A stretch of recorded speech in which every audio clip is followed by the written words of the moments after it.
Immobile, la machine de l'express perdait par une soupape un grand jet de vapeur qui montait dans tout ce noir, où elle s'effilochait en petites fumées, semant de larmes blanches le deuil sans bornes tendu au ciel. C'était une de ces machines d'express à deux essieux couplés, d'une élégance fine et géante, avec ses grandes roues légères réunies par des bras d'acier, son poitrail large, ses reins allongés et puissants. Toute cette logique et toute cette certitude qui font la beauté souveraine des êtres de métal. La précision dans la force.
la force des 2400 chevaux de sa locomotive, le rapide fonce dans l'ombre épaisse.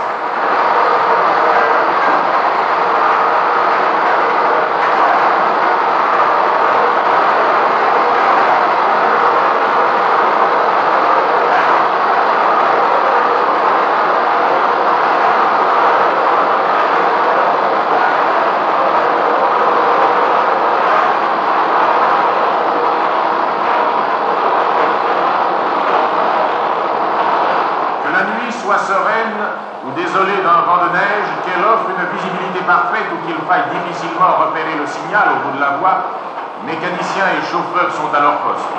À 120 km à l'heure, 650 tonnes parcourent le rail dans un bruit de tonnerre. Deux hommes, une équipe, le mécanicien et le chauffeur de route, calmes, sûrs d'eux-mêmes comme de la puissance du monstre qui les emporte, conscients aussi de leur lourde responsabilité. Maître de la force brutale qu'il tient en son pouvoir, le mécanicien veille, tandis que son compagnon entretient inlassablement la vie ardente de son insatiable machine. La qualité première du mécanicien, c'est la vigilance, une vigilance constante. La nuit, il doit forcer et doubler son attention, malgré une connaissance de son parcours telle qu'il semble y voir comme en plein jour.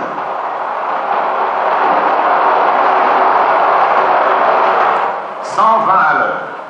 Ce n'est pour les voyageurs qu'un balancement agréable, une invitation au sommeil.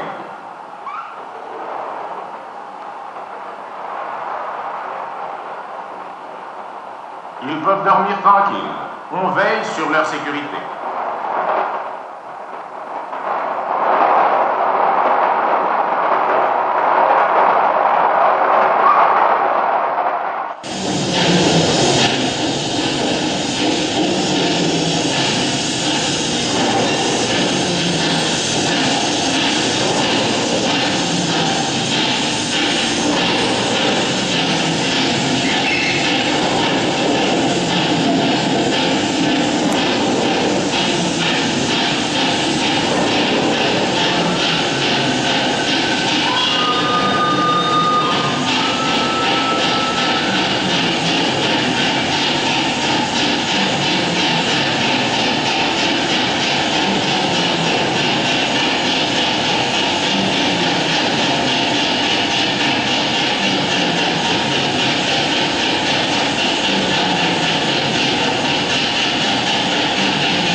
plus rapidement le trou provoqué par la guerre dans notre matériel roulant, il fut décidé de commander aux États-Unis et au Canada locomotives, tenders et wagons. De décembre 1945 au 1er octobre 1947, 1323 groupes, locomotives et tenders, ont été débarqués dans les divers ports français. Ce matériel fut transporté dans des bateaux dont l'aménagement avait été spécialement conçu.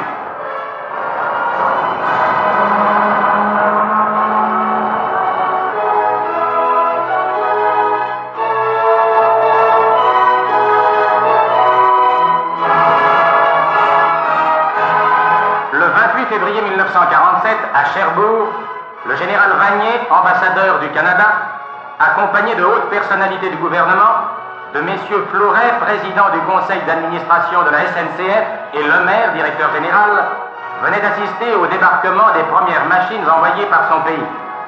Du type Mikado ou 141, ces locomotives conviennent au trafic mixte, train de marchandises de 1000 à 1500 tonnes ou train de voyageurs de 700 tonnes, et sont susceptibles de rouler à 100 km/h avec leur puissance de 2500 chevaux en régime poussé.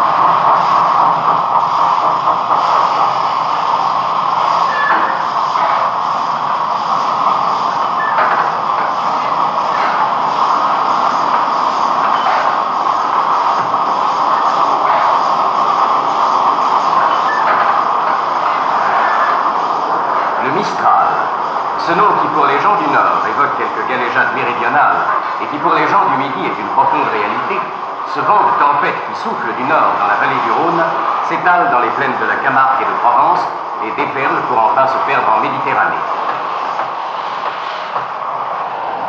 Le Mistral, c'est aussi depuis quelques années le nom prestigieux d'un train drapeau, le train le plus rapide du monde sur un aussi long parcours qui porte au loin la renommée du rail français.